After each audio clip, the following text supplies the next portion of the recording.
Taxe foncière 2024, payée sans majoration avant cette date limite. La taxe foncière est un sujet incontournable pour tous les propriétaires immobiliers en France. Chaque année, elle suscite de nombreuses interrogations et préoccupations, notamment en ce qui concerne les délais de paiement.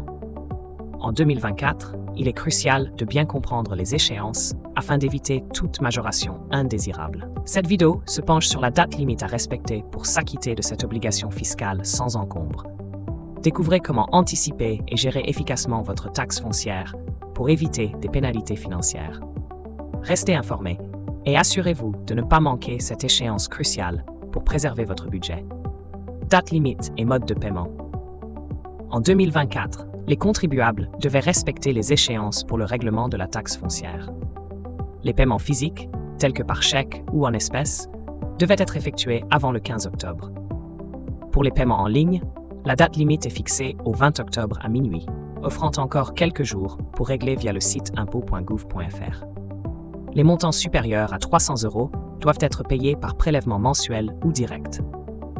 Augmentation, pénalités et exonération. En 2024, la taxe foncière a connu une hausse moyenne de 3,9% par rapport à l'année précédente, impactant ainsi 31 millions de propriétaires. En cas de retard de paiement, une pénalité de 10% s'applique si le règlement n'est pas effectué dans les 45 jours suivant la date de mise en recouvrement. Cependant, des exonérations temporaires sont possibles pour certains contribuables. Les nouveaux propriétaires peuvent bénéficier d'une exonération pendant 2 ans, sous réserve d'une demande effectuée dans les 90 jours suivant l'achèvement des travaux. De plus, certaines collectivités offrent des réductions pour les travaux d'économie d'énergie ou un dégrèvement de 100 € pour les personnes âgées entre 65 et 75 ans, sous condition de revenus. Procédure de paiement en ligne et sécurité. Pour régler votre taxe foncière en ligne, accédez à votre espace personnel sur impôts.gouv.fr ou l'application impôts.gouv. Connectez-vous avec votre numéro fiscal et votre mot de passe. Sélectionnez « Payer en ligne ». Saisissez vos coordonnées bancaires. Vérifiez que le compte est domicilié dans la zone CEPA.